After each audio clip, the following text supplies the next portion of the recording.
English లో మాట్లాడాలంటే భయమా? మీలాంటి వాళ్ళ కోసమే spoken English personal training classes ఇప్పుడే జాయిన్ అవ్వండి.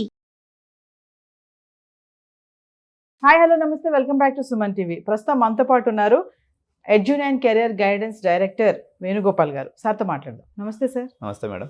సార్, మరి డొనాల్డ్ ట్రంప్ విన్ అయ్యారు. మరి ఇక్కడి నుంచి మన ఇండియన్ స్టూడెంట్స్ అక్కడికి వెళ్ళిన వాళ్ళు డిగ్రీ బీటెక్ చేసిన వాళ్ళందరికీ కూడా గ్రీన్ కార్డ్ ఇచ్చేస్తానని చెప్పి అనౌన్స్ అయితే చేశారు కదా, అది కరెక్టే? సాధ్యం అవుతుంది అంటారు అసలు గ్రీన్ కార్డ్ ఇవ్వడం అనేది? అయితే మేడం, యాక్చువల్గా ట్రంప్ తన యొక్క క్యాంపెయిన్ చేసేటప్పుడు ఇదైతే ఒక బిగ్ బూస్టింగ్ అనౌన్స్మెంట్ లాగా ఈ మాట అయితే చెప్పాడు. ఏమని చెప్పారంటే, ఎవరైతే ప్రపంచ దేశాల నుంచి విద్యను అభ్యసించడం కోసం అమెరికాకు వచ్చి అక్కడ గ్రాడ్యుయేషన్ లేకపోతే పీజీ ఎంఎస్ చదవడానికి ఎవరైతే వచ్చి అక్కడ చదువుకుంటారో వాళ్ళకి చదువు అయిపోయిన వెంటనే నేను గ్రీన్ కార్డు ఇస్తాను. ఎందుకు అలా అని చెప్పేసి అక్కడ విలేకరు ఒక ప్రశ్న అడిగినప్పుడు ఆయన దానికి సమాధానం చెప్తూ, మా దగ్గరికి వచ్చి చదువుకున్న తర్వాత వాళ్ళు చాలా డెవలప్ అవుతున్నారు, ఆ డెవలప్ అయినటువంటి నాలెడ్జ్ తోటే వాళ్ళు తిరిగి వాళ్ళ స్వదేశాలకు వెళ్ళి అక్కడ గొప్ప గొప్ప కంపెనీస్ అన్ని స్టార్ట్ చేసి వాళ్ళు మా అమెరికన్స్కే కాంపిటీషన్గా వస్తున్నారు. అదేదో వాళ్ళు ఇక్కడే గ్రీన్ కార్డ్ ఇచ్చేసేస్తే ఆ మేధాశక్తి మొత్తం కూడా నా దేశానికి అంటే అమెరికా దేశానికి ఉపయోగపడుతుంది అనే భావనతో నేను ఈ నిర్ణయం తీసుకున్నాను. ఎప్పుడైతే నేను ఆఫీస్ అజ్యూమ్ చేస్తానో దీని మీద సత్వరమైనటువంటి నిర్ణయాన్ని తీసుకుంటాను.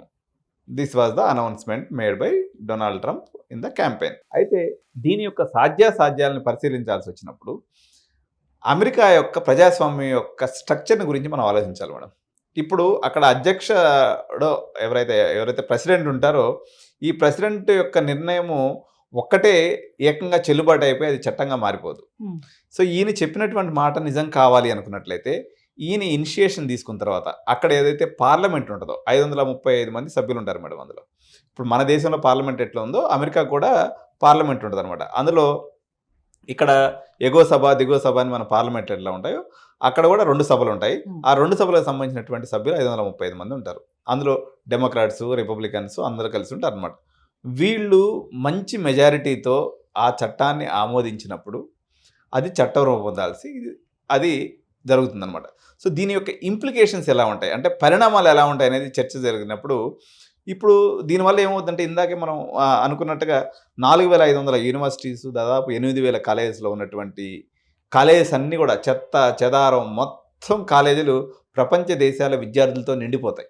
ఇప్పటికే అమెరికా యొక్క ఆర్థిక వ్యవస్థ ఏదైతే ఉందో అది కొంత తిరోగమన దిశలో యుద్ధాల వల్ల అనుకోండి, లేకపోతే బైడెన్ అడ్మినిస్ట్రేషన్ సరిగా చేయనందువల్ల చాలా కొన్ని లక్షల కోట్ల డాలర్స్ వీళ్ళు డెట్ అంటే అప్పుతో కూడుకున్నటువంటి ఆర్థిక వ్యవస్థను నడుపుతూ ఉన్నారు.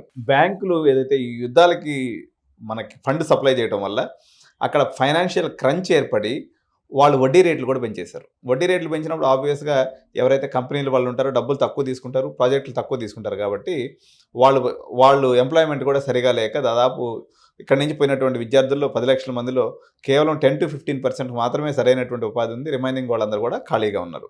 వీళ్ళందరికీ కూడా ఎప్పుడైతే మేము గ్రీన్ కార్డ్స్ ఇస్తామంటారో వీళ్ళందరూ అక్కడికి వెళ్ళిపోతారు. వెళ్ళిపోయినందువల్ల చెత్త చెదారం పనికి చెత్త కోర్సు ఆ కోర్సు అని లేకుండా మొత్తం నిండుకుండలాగా తయారవుతుంది. తద్వారా వీళ్ళు బయటకు వచ్చి ఏం చేస్తారు, ఎప్పుడైతే స్కిల్ ఉన్నటువంటి పర్సన్ పోతేనే. ఇప్పుడు అమెరికా ఈజ్ గ్రేట్, అమెరికా పెద్దన్న పాత్ర పోషిస్తుంది ప్రపంచంలో. ఎందుకని పోషించగలుగుతుంది? ప్రపంచంలో ఉన్నటువంటి టాలెంట్ అంతా కూడా అమెరికాకి చేరుకుంటుంది కాబట్టి జరుగుతుంది. కాబట్టి ఈ నిర్ణయము ఆయన ఏమో అంటే డొనాల్డ్ ట్రంప్ ఎలా ఉంటుందంటే జుమ్లా మాటలు చాలా చెప్తుంటారు అనమాట. నాకు తెలిసి ఇది జుమ్లా మాటగా తీసుకోవాలి తప్ప ఒకవేళ ఇది నిజమైతే మేలు జరుగుతుందా అంటే మేబీ ఒక్క జనరేషన్కి మేలు జరగవచ్చు. ఎందుకంటే ఇప్పుడు ఎగ్జాంపుల్ ఏమవుతుందంటే మేడం, ఒకడు ఉన్నాడు, ఒక బీటెక్ 4 ఏళ్ళు కష్టపడి దాదాపు అన్ని సెమిస్టర్స్ ఎగ్జామ్స్ రాసి ఎంతో డే అండ్ నైట్ వర్కౌట్ చేసి ఒకటి సర్టిఫికేట్ తెచ్చుకుంటాడు. ఇంకోడు 4 లక్షలు 5 లక్షలు ఇచ్చి ప్రింట్ కొట్టుకొచ్చుకుంటాడు. ఇప్పుడు వీళ్ళ పరిస్థితి ఏమైపోతుందంటే వాళ్ళు కొన్ని సంవత్సరాల పాటు, ఎందుకంటే ఇప్పుడు గ్రీన్ కార్డు వీసా పొందాలన్నట్లయితే దాదాపు 40 ఏళ్ళు 30 ఏళ్ళు వెయిటింగ్ పీరియడ్ ఉంది. ఇంత వెయిటింగ్ పీరియడ్ని ఉన్నటువంటి ఈ పరిస్థితుల్లో వీళ్ళు సడన్గా ఇప్పుడు ఎంఎస్కి పోయేసి 30 లక్షలు ఖర్చు పెట్టేస్తారు, ఏదో ఒక కోర్స్ చేసేస్తారు, డైరెక్ట్గా గ్రీన్ కార్డు తీసుకుంటారు. అంటే ఇంకా దానికి విలువే ఉంటుంది. కష్టపడతాం. ఇప్పుడు ఎంబీబీఎస్ అనేది ఎందుకు కష్టం అంటే ఎంబీబీఎస్ చేసినోడికి ఎందుకు కష్టం అంటే 5.5 సంవత్సరం ఎంబీబీఎస్ చేసి మళ్ళీ 3 ఏళ్ళు ఎండీ చేసి ఆ తర్వాత మళ్ళీ స్పెషలైజేషన్ ఒక 2 ఏళ్ళు చేస్తే దగ్గర ఒక 10-12 ఏళ్ళు స్పెండ్ చేస్తాడు. కాబట్టి వాడికి సమాజంలో ఒక విలువ. అట్లా కాకుండా 6 నెలల్లో ఎండీ కోర్సు ఎంఎస్ కోర్సు ఇచ్చేస్తానన్నారు అనుకోండి, ఇంకా దానికి విలువ ఉంటుంది, ప్రతి ఒక్కరు చేసేస్తాడు. సో అట్లా గ్రీన్ కార్డు యొక్క విలువ పడిపోతుంది. ఈవెన్ ఇప్పుడున్నటువంటి పరిస్థితుల్లో కూడా అమెరికాలో ఇప్పుడు మన గ్రీన్ కార్డ్ హోల్డర్స్ కానీ తీసుకున్నప్పుడు అంటే ఇష్యూ జరుగుతుంది తీసుకున్నప్పుడు ఫస్ట్ ప్లేస్లో మెక్సికో ఉంది మేడం. దాదాపు 1,37,000 గ్రీన్ కార్డ్స్ అనేది వాళ్ళకి ఇష్యూ అవుతుంది. సెకండ్ ప్లేస్లో 1,27,000 మందితో భారత్ సెకండ్ ప్లేస్లో ఇప్పుడు కూడా ఉంది. సో ఇది కార్యరూపం దాల్చడం ఏదైతే ఉందో అత్యంత సంక్లిష్టమైనటువంటి ప్రక్రియ.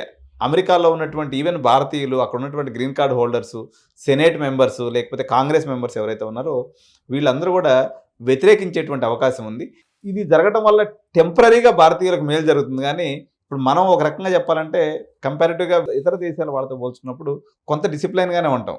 అమెరికాకు పోయినటువంటి మన భారతీయులందరూ కూడా ఇల్లీగల్ ఇమిగ్రెంట్స్ ఎక్కువ మంది పోరు.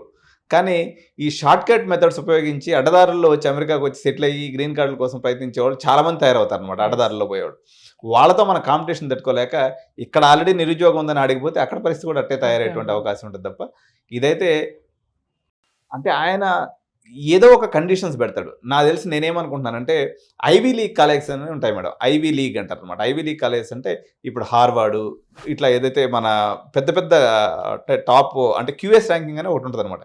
ఈ క్యూఎస్ ర్యాంకింగ్లో టాప్ 100లో ఉన్నటువంటి యూనివర్సిటీస్ ఎవరైతే చదువుతారో వాళ్ళ వరకు ఇష్యూ చేయొచ్చు అని అనుకుంటున్నాను తప్ప అడ్డమైనటువంటి ప్రతి కాలేజీలో చదివినటువంటి విద్యార్థికి అయితే గ్రీన్ కార్డ్ ఇచ్చేటువంటి అవకాశం లేదని చెప్పాలి మేడం. అంటే సార్ వీసా డిలే అవ్వడము, హయ్యర్ రిజెక్షన్స్ కూడా ఉంటాయంటారా? వీసా డిలే అవటము, హైయర్ రిజెక్షన్స్ అనేవి ఎట్లా అంటే మేడం, ఇప్పుడు ఒకటి ఏంటంటే ఈ గ్రీన్ కార్డ్ విషయంలో పాలసీ ఏదైనా కానీ తీసుకున్నప్పుడు మాత్రం లక్షలాది మంది అప్లై చేసుకుంటారు కాబట్టి ఆబ్వియస్గా ఇప్పటి వరకు మనం చూసినటువంటి దాంతో వీసా రిజెక్షన్ రేటు 22%. అంటే 100 మంది అప్లై చేసుకుంటే 22 మంది రిజెక్ట్ చేసినటువంటి పరిస్థితి ఇస్తాం. బట్ జనరల్గా చూసుకున్నప్పుడు మనం ఎవ్రీ 100 మెంబర్స్కి 12 to 13% రిజెక్షన్ రేట్ అనేది ఉంటుంది మేడం, వీసా రిజెక్షన్ అనేది. అంటే ఇప్పుడు మీరు అన్నట్టుగా గ్రీన్ కార్డ్ ఎవరైతే వెళ్ళి అక్కడ చేశారో అది అంత సాధ్యం కాదని అంటారు. జనరల్గా అయితే సాధ్యం కాదు మేడం. ఎందుకంటే ఇప్పుడు అది రాచరికం కాదు. అమెరికాలో పూర్తి స్థాయి ప్రజాస్వామ్యం ఉంటుంది. దాదాపు 53 రాష్ట్రాల సమాహారం అది. అక్కడ ఉన్నటువంటి వాళ్ళందరూ కూడా ప్రతినిధుల సభ, ఎగువ సభ, దిగు సభ, సెనేటర్స్, కాంగ్రెస్ మెన్ వీళ్ళందరూ కలిసి 535 మంది ఓట్లేసి దాన్ని చట్టరూపం చేస్తే తప్ప అధ్యక్షుడు మాట ఏకరూపేణ నేను భాష చెప్పినట్టు నేను ఒకసారి చెప్తే 100 సార్లు చెప్పినట్టు అని చెప్పి కానీ ట్రంప్ అంటే మాత్రం అలాంటి మాటని అమెరికా ఆమోదించదు, అది చట్టరూపం దాల్చదు. Thank you madam.